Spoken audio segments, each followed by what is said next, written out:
Chicken তো অনেকভাবে রান্না করে খেয়েছেন। এভাবে কখনো খেয়েছেন?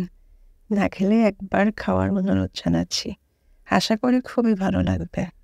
হ্যালো এভরিওয়ান, আশা করি সবাই খুবই ভালো আছেন। কাছে বা দূরে যে যেখান থেকে আমার ভিডিওটা দেখছেন সবাইকে আমার নতুন ভিডিওতে আমন্ত্রণ জানাচ্ছি। বাই দ্য ওয়ে, আজকের রেসিপি চিকেন কারি।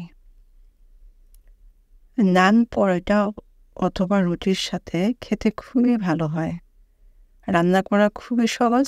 ঘরে থাকা কয়েকটি উপকরণ দিয়েই আমি রান্না করা দেখাবো তোমাদেরকে। আশা করি রেসিপিটা শেষ পর্যন্ত দেখবেন। খেতে খুবই ভালো হয়। তো আমার ভিডিও যদি ভালো লাগে অবশ্যই লাইক, কমেন্ট, শেয়ার দিয়ে পাশে থেকো। যদি ইউটিউব থেকে দেখো তাহলে সাবস্ক্রাইব করে দিও। আর যদি ফেসবুক থেকে দেখো তাহলে ফলো দিয়ে দিও। কথা না বাড়িয়ে চলো রান্নার প্রসেসিংয়ে চলে যাই। এখানে আমি মাংস নিয়েছি। মাংসে হলুদ গুঁড়ো, মরিচ গুঁড়ো, ধনিয়া গুঁড়ো, স্বাদমতো লবণ, আদা রসুন পেস্ট, জিরা পেস্ট, আর সাথে দিয়েছিলাম সরিষার তেল। অবশ্যই সরিষার তেল দেওয়ার চেষ্টা করবে। সরিষার তেল দিয়ে ভালো করে মাংসটাকে ম্যারিনেট করে নেব। এই ম্যারিনেটের কাজটা তোমরা যত বেশি সময় নিয়ে করতে পারবে তত ভালো হবে খাবারটা খেতে। এইখানে আমি 6 মিনিটের মতো মাংসটা এরকমভাবে মেখে নিয়েছিলাম। তো মেখে নেওয়ার পর আমি 30 মিনিটের মতো এটাকে রেস্টে রেখে দেব। তারপর রান্না করে নেব। তো কড়াইয়ে একটা প্যান বসিয়ে দিয়েছি। তেলটা গরম হয়েছে কিনা একটু চেক করে নিলাম। এরপর যে ম্যারিনেট করা মাংসটা আছে সেটা আমি পুরো কড়াই ছড়িয়ে দেব। এক জায়গায় দিতে যাব না, তাহলে হয়তো মাংসটা সিদ্ধ হয়ে যেতে পারে। বেশি সিদ্ধ হলে কিন্তু বাকি রান্নাটা কমপ্লিট করতে আমাদের প্রবলেম হবে। তার জন্য এরকমভাবে ছড়ানো একটা কড়া নেবে। কড়া নিয়ে মাংসগুলো এরকমভাবে ছড়িয়ে দেওয়ার চেষ্টা করবে। তাহলে আর কি সব থেকে বেশি ভালো হবে। মাংসটা ছড়িয়ে দিলে তোমার ভাজতে সুবিধা হবে আর ওভার কুক হয়ে যাবে না।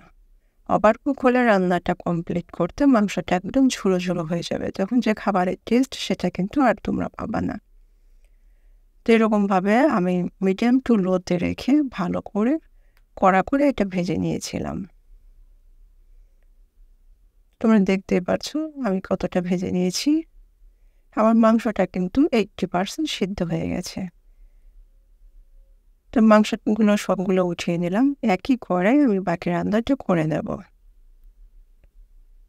তো মাংসটা যে একটু কড়ার ভিতরে লেগে লেগে গেছে না, লাল লাল হয়ে গেছে, অনেক সুন্দর একটা ফ্লেভার চলে আসছে। আর এর জন্যই কিন্তু খাবারের টেস্টটা আর অনেক বেশি ভালো হয়। তো এখানে আমি 1 কাপের মতো পেঁয়াজ কুচি দিয়েছিলাম। পেঁয়াজ কুচিটা আমি ভেজে নেব। তো এখানে তেলটা আমার একটু কম মনে হচ্ছে, যে তেল আর একটু লাগবে, তার জন্য আমি সামান্য আর একটু তেল দিয়ে দিলাম। তোমাদের না লাগলে তোমরা নাও দিতে পারো। তো তেল দিয়ে আবারও পেঁয়াজটাকে ভেজে নেব। পেঁয়াজটা ভেজে নেওয়ার পর এখানে আমি গোটা মশলাগুলো অ্যাড করে দেব। গোটা মশলায় ছিল একটা তেজপাতা মাঝখান থেকে ছিঁড়ে দিয়েছি, 2 টুকরো এলাচ ছিল, 4 টুকরো সবুজ এলাচ, একটা কালো এলাচ, আর ছিল 3-4টা লং। তো সবগুলো মশলা আমি ভালো করে পেঁয়াজের সাথে কিছুটা সময় ভেজে নেব, ফ্লেভারটা ছেড়ে দেওয়া পর্যন্ত। তোমার এখানে সব কিছু কিন্তু অনেক সুন্দরভাবে ভেজে নেওয়া হয়েছে, গোল্ডেন ব্রাউন কালার চলে আসছে। এই পর্যায়ে আমি ভেজে রাখা মাংসটা অ্যাড করে নেব। মাংসটা দেওয়ার পরও আমি কিছুটা সময় আবারও ভেজে নেব। অনেক সুন্দরভাবে আমি আর কি ভেজে নেব। এই সময় যে একটা সুন্দর ফ্লেভার আসছিল, বিশ্বাস করবেন না, যদি আপনাদেরকে শোনাতে পারতাম তাহলে বুঝতেন কত সুন্দর একটা ফ্লেভার চলে আসছে। তো এরপর আমি আর কি অ্যাড করে দিলাম সয়া সস 1 চামচ, আর টমেটো সস দিয়েছি 1 চামচ। তো সয়া সস আর টমেটো সসটা দেওয়ার জন্য এই খাবারের টেস্টটা অনেক বেশি বৃদ্ধি হয়েছিল। আপনারাও দেওয়ার চেষ্টা করবেন। তো সবগুলো উপকরণ আবারও ভালো করে ভেজে নেওয়ার পর এখানে আমি 1 কাপ পরিমাণ পানি দিয়েছিলাম। আমার কাছে মনে হলো পানিটা একটু কম হয়ে যাচ্ছে, পরে আমি আরও কিছু পানি অ্যাড করে দিয়েছিলাম। তো এই রান্নায় কিন্তু গ্রেভি অত থাকবে না, হালকা থাকবে, মাখো মাখো হবে। তো এরপর আমি ভাজা জিরের গুঁড়ো দিয়েছিলাম 1/2 চামচ, আর আমার স্পেশাল গরম মশলার গুঁড়ো দিয়েছিলাম 1/2 চামচ। এই 2টা উপকরণ দিলে যে কোনো মাংসের স্বাদ দ্বিগুণ বেড়ে যায়। দেওয়ার পর আমি ঢেকে দিয়ে রান্না করে নিয়েছিলাম। তো পানিটা ফোটার পর এইখানে আমি কিছুটা কাঁচামরিচ মাঝখান দিয়ে ভেঙে দিয়েছিলাম যেন ফ্লেভারটাও আসে, হালকা ঝালটাও বেরিয়ে আসে। আর এই রান্নাটা কিন্তু তোমার হালকা মিষ্টি মিষ্টি হবে, একদম পুরো যে ঝাল হবে তা কিন্তু না। খেতে খুবই ভালো ছিল। তুমি গরম ভাতের সাথেও খেতে পারো। গরম ভাতের সাথে না খেলে সব থেকে যেটা বেশি ভালো লাগে খেতে সেটা হলো নান অথবা পরোটা বা রুটি দিয়ে খেতে খুবই ভালো হয়, একদম জমে যায়।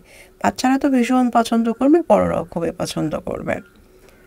তো একবারের জন্য তোমরা বাসায় ট্রাই করো, আশা করি তোমাদের খুবই ভালো লাগবে। তো রেসিপিটা কেমন লাগলো অবশ্যই কমেন্টসে জানাবে। যদি ভালো লাগে লাইক কমেন্ট শেয়ার দিয়ে পাশে থাকবে।